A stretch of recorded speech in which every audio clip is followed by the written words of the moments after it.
अगले ग्रुप में देखेंगे, अगले ग्रुप में जो भी आएगा वो स्लाइड्स ग्रुप, स्लाइड्स मतलब जो भी ये जो स्लाइड है ना मेरा, ये स्लाइड से रिलेटेड जो भी है वो आएगा, ठीक है। स्लाइड से रिलेटेड जो भी है वो सारा यहाँ पे ऑप्शन आएगा। तो सबसे पहले हम न्यू ऑप्शन ले लेते हैं, न्यू पेज। जैसे न्यू पेज लेते हैं, ब्लैंक प्रेजेंटेशन, यहाँ पे पावर पॉइंट के फाइल को, पावर पॉइंट को ही प्रेजेंट पीपीटी बोलते हैं इसको शॉर्टकट में, जिसमें हम पावर पॉइंट प्रेजेंटेशन तैयार करते हैं। वो पिछले वीडियो में हम आपको बताएं, ये जो होता है मेरा लेआउट होता है, ठीक है। ये लेआउट जब न्यू पेज खोलेंगे तो आपको इसी टाइप से आएगा, इसको बोलते हैं लेआउट। अगर लेआउट को हटाना है तो यहाँ पे स्लाइड वाले ऑप्शन में जाएंगे, और स्लाइड का काम जो भी रहेगा वो स्लाइड ऑप्शन में ही मिलेगा। स्लाइड वाले ऑप्शन पे क्लिक करेंगे, यहाँ पे न्यू स्लाइड आएगा। न्यू स्लाइड पे जैसे ही क्लिक करेंगे, यहाँ पे एक ऑप्शन आ जाएगा आपको ब्लैंक स्लाइड का। ब्लैंक स्लाइड पे जैसे ही क्लिक कीजिएगा, यहाँ पे ब्लैंक हो जाएगा, नॉर्मल स्लाइड आ जाएगा। जो भी ये नॉर्मल है, ये नॉर्मल स्लाइड आ जाएगा, ठीक है। यहाँ पे हम डिजाइन कुछ लगा देते हैं क्योंकि अच्छा दिखने लगेगा। उसके बाद यहाँ पे ये जो लेआउट आ रहा है, इसको हमको लेआउट को हटाना है, तो यहाँ पे चले जाएंगे न्यू स्लाइड, उसके बाद ब्लैंक स्लाइड पे क्लिक कर देंगे, ठीक है। ब्लैंक स्लाइड पे जैसे ही क्लिक करेंगे, यहाँ पे ब्लैंक स्लाइड ऑटोमेटिक हो जाएगा। सॉरी, यहाँ पे लेआउट, सॉरी, यहाँ पे ये वाले जो है, ये वाला जो हटाना है इसको लेआउट, तो यहाँ लेआउट में जाएंगे। सॉरी, बोलने में थोड़ा दिक्कत हो, मतलब ये इधर से उधर हो जाता है थोड़ा। ब्लैंक सा लेआउट मेनू में चले जाएंगे, लेआउट में, या क्योंकि यहाँ पे ये जो है इसको हम लेआउट बोलते हैं, इसीलिए लेआउट में जाएंगे। लेआउट में जाकर ब्लैंक पे क्लिक कर देंगे, तो यहाँ पे ब्लैंक लेआउट आ जाएगा, ठीक है। ब्लैंक स्लाइड आपका आ जाएगा। यहाँ पे आपके पास कितना स्लाइड है, यहाँ पे कितना स्लाइड है, तो 3 स्लाइड है मेरे पास, ठीक है। यहाँ पे 3 स्लाइड है, इसको बोलते हैं स्लाइड 1 2 3, ठीक है। और इसको बोलते हैं, जो भी पेज रहता है एमएस पावर पॉइंट का, वो सारा को हम स्लाइड ही बोलते हैं। उसके बाद यहाँ पे आएंगे तो बहुत सारा स्लाइड मिलेगा। अगर इस टाइप से, अगर लेआउट किसी टाइप से अगर चाहिए तो यहाँ पे लेआउट इस टाइप से रख भी सकते हैं, ठीक है। उसके बाद अगले की तरफ बढ़ते हैं, तो न्यू स्लाइड। न्यू स्लाइड मतलब नया स्लाइड लेने के लिए। यहाँ पे न्यू स्लाइड पे जैसे क्लिक करेंगे, यहाँ पे अगर आपको 3 हो गया, आपको चौथा स्लाइड भी चाहिए तो ब्लैंक पे ले सकते हैं। ब्लैंक पे जैसे ही क्लिक करेंगे, यहाँ पे ब्लैंक स्लाइड, तो 4 स्लाइड मेरे पास हो गया। उसके बाद पद्मा की तरफ बढ़ते हैं, यहाँ पे रिसेट की तरफ। रिसेट मतलब जो भी नॉर्मल में पहले जो स्टार्टिंग किए थे उसी टाइप से हो जाएगा। उसके बाद सिलेक्शन, सिलेक्शन में क्या होगा, ऐड सिलेक्शन। ऐड सिलेक्शन पे जैसे ही क्लिक करेंगे, यहाँ पे सिलेक्शन जो भी स्लाइड है उसको हम सिलेक्शन कर सकते हैं, ठीक है। यहाँ पे ऐड सिलेक्शन से ऐड सिलेक्शन कर सकते हैं। रिमूव ऑल सिलेक्शन पे क्लिक करेंगे तो यहाँ पे जो भी सिलेक्शन किया हुआ था वो हट जाएगा, ठीक है। तो ये सब नॉर्मली है, ये सब आप खुद करके देख लीजिएगा, ये सब समझ में आ जाएगा। उसके बाद हम ड्रॉ टेक्स्ट बॉक्स से टेक्स्ट बॉक्स ले रहे हैं, क्योंकि यहाँ पे लिखने के लिए तो हमको ड्रॉ टेक्स्ट बॉक्स ही यूज करना पड़ेगा। उसके बाद यहाँ पे फॉन्ट ग्रुप आएगा। फॉन्ट ग्रुप में सबसे पहला ऑप्शन जो होता है बोल्ड। बोल्ड मतलब मोटा या गहरा करना, मोटा या गहरा करना। इटैलिक मतलब तिरछा करना। अंडरलाइन मतलब अंडरलाइन करना, नीचे की तरफ अंडरलाइन टान देगा। इसको हम थोड़ा फॉन्ट को बड़ा कर दे रहे हैं, ग्रो फॉन्ट कर दे रहे हैं। उसके बाद अंडरलाइन पे जैसे ही क्लिक करेंगे, यहाँ पे देखिए नीचे में एक अंडरलाइन टान दिया। उसके बाद यहाँ पे एक ऑप्शन आता है टेक्स्ट शैडो। टेक्स्ट शैडो अगर लगाना है तो टेक्स्ट शैडो पे जैसे ही क्लिक करेंगे, यहाँ पे शैडो कुछ इफेक्ट नजर आ जाएगा आपको। यहाँ पे देखिए टेक्स्ट शैडो लगा दिए हैं, यहाँ पे नॉर्मल। सपोज रेट हम यहीं पे इतना पे हम टेक्स्ट शैडो हटा देते हैं। देखिए यहाँ पे थोड़ा सा का डिफरेंस है, यहाँ पे शैडो नहीं बना हुआ है और यहाँ पे देखिएगा यहाँ पे शैडो बना हुआ है पीछे की तरफ, ठीक है। तो यही शैडो का, टेक्स्ट शैडो का काम बस इतना ही होता है। टेक्स्ट में शैडो थोड़ा फॉन्ट को खूबसूरत लगने के लिए हम डालते हैं। अगर किसी ऑप्शन का अप्लाई किए हुए हैं तो यहाँ पे हाईलाइट हो जाएगा। अगर इस ऑप्शन को फिर से हटाना है तो फिर से क्लिक कर दीजिएगा, वो हट जाएगा, ठीक है। आगे तक की तरफ बढ़ते हैं तो स्ट्रिक थ्रो। स्ट्रिक थ्रो से क्या होता है, ये बीच में लाइनिंग टान देता है, जो कि एमएस वर्ड में आपको अच्छे से बताया गया है। स्ट्रिक थ्रो पे जैसे ही क्लिक करेंगे, यहाँ पे बीच में लाइनिंग टान देगा। ये जो लाइनिंग टानेगा इसी को बोलते हैं हम स्ट्रिक थ्रो।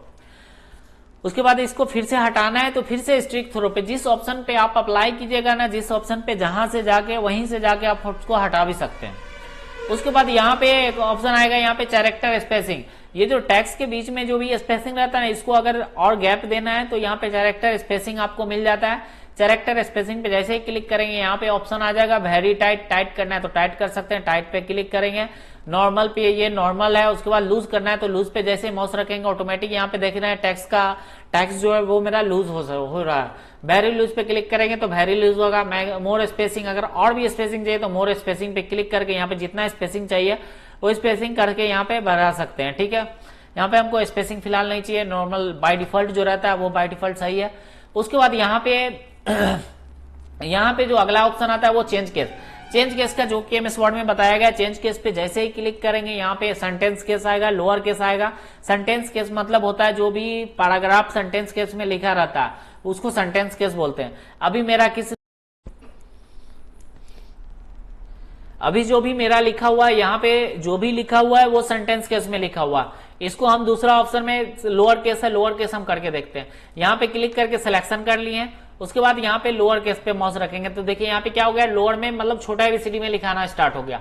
अगर सपोज डेट आपको लोअर में लिख चुके हैं, अगर आपको कैपिटल सारा वर्ड कैपिटल इस वर्ड मतलब जितना भी वर्ड है वो मेरा कैपिटल जाना चाहिए, सारा कैपिटल होना चाहिए, तो अपर केस पे माउस रखेंगे, जैसे ही क्लिक करेंगे यहाँ पे सारा अपर केस हो जाएगा, सारा कैपिटल में लिखाना स्टार्ट हो जाएगा। उसके बाद capital each word, capital each word का मतलब हो गया जो भी कैपिटल है पहला लेटर, सेंटेंस का पहला लेटर जो होगा वो मेरा कैपिटल होगा, बाकी सारा स्मॉल होगा।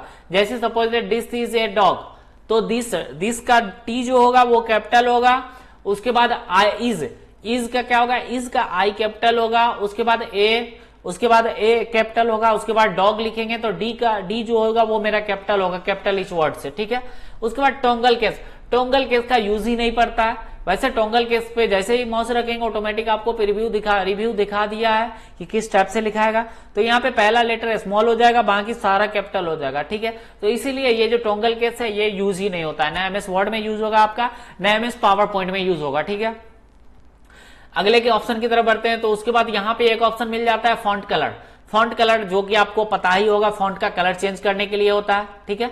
फॉन्ट का अगर कलर चेंज करना है तो यहाँ पे जो भी फॉन्ट आपको चाहिए, जिस टाइप से फॉन्ट चाहिए क्लिक करेंगे, वहां पे फॉन्ट का कलर चेंज हो जाएगा, ठीक है। उसके बाद यहाँ पे फॉन्ट का स्टाइल आता है, फॉन्ट को आप किस स्टाइल में रखना चाहते हैं तो यहाँ पे ऑप्शन मिल जाता है आपको फॉन्ट का, ठीक है। ये फॉन्ट यूज कर लेंगे, जो भी फॉन्ट आपको चाहिए वो फॉन्ट पे क्लिक करेंगे ऑटोमेटिक फॉन्ट लग जाएगा। उसके बाद यहाँ पे फॉन्ट का साइज आ जाता है, फॉन्ट का साइज जितना आपको रखना है वहां पे यहाँ पे फॉन्ट का साइज रख सकते हैं। उसके बाद अगला भी ऑप्शन आता है इंक्रीज फॉन्ट साइज, जो कि एमएस वर्ड में भी था, यहाँ पे भी है। इंक्रीज फॉन्ट साइज का मतलब है फॉन्ट को बड़ा करने के लिए फॉन्ट को बड़ा कर सकते हैं। Decrease font size, decrease font size का यहाँ पे फॉन्ट का साइज छोटा करने के लिए डिक्रीज फॉन्ट साइज पे क्लिक करेंगे। उसके बाद यहाँ पे लास्ट ऑप्शन जो आता है क्लियर ऑल फॉर्मेटिंग, जो कि एमएस वर्ड में भी था। क्लियर ऑल फॉर्मेटिंग बहुत ही यूजफुल एप्लीकेशन, ये यूजफुल ऑप्शन है, इसको यूज कीजिएगा। आप लोग अगर नहीं यूज कर रहे हैं तो नहीं समझ में आएगा कि क्या होता है और किसका यूज क्या है।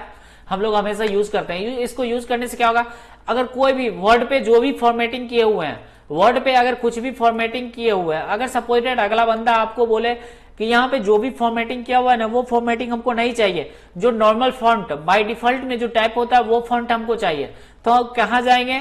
अगर सपोजेड मेरे पास 200 पेज या 100 पेज है तो उसके लिए क्या करेंगे, सारा को डिलीट करेंगे, फिर से टाइप करना पड़ेगा, बहुत ज्यादा टाइम लग सकता है, ठीक है। तो उसके लिए यहाँ पे अगर जो भी फॉन्ट को अगर आपको क्लियर ऑल फॉर्मेटिंग करना है तो कंट्रोल ऐसे सिलेक्ट कर लेंगे।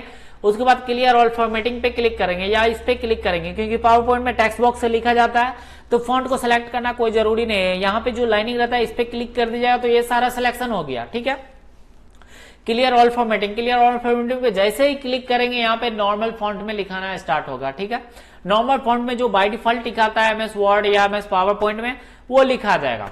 तो क्लियर ऑल फॉर्मेटिंग से समझ गए कि यहाँ पे जो भी फॉर्मेटिंग लिखा रहता है, जो भी फॉर्मेटिंग लगा रहेगा आपका वो फॉर्मेटिंग हट जाएगा, यहाँ पे नॉर्मल फॉर्मेटिंग यूज हो जाएगा, ठीक है। नॉर्मल फॉर्मेटिंग आ जाएगा। यहाँ पे सपोज डेट अभी हम क्या किए, फॉन्ट को फॉर्मेटिंग कर दिए, इसको बोलते हैं फॉन्ट को फॉर्मेटिंग करना।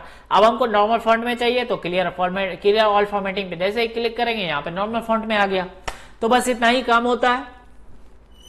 तो चलिए आपका clipboard group, slides group, font group हो गया। अगला ग्रुप जो बताएंगे वो पैराग्राफ ग्रुप बताएंगे, उसके बाद ड्राइंग ग्रुप भी बता देंगे, क्योंकि यहाँ पे थोड़ा जल्दी में लेके चलेंगे। उसके बाद एक्सेल मेरा चलेगा, तो एक्सेल में लंबा टाइम लगेगा। तो चलिए थैंक यू।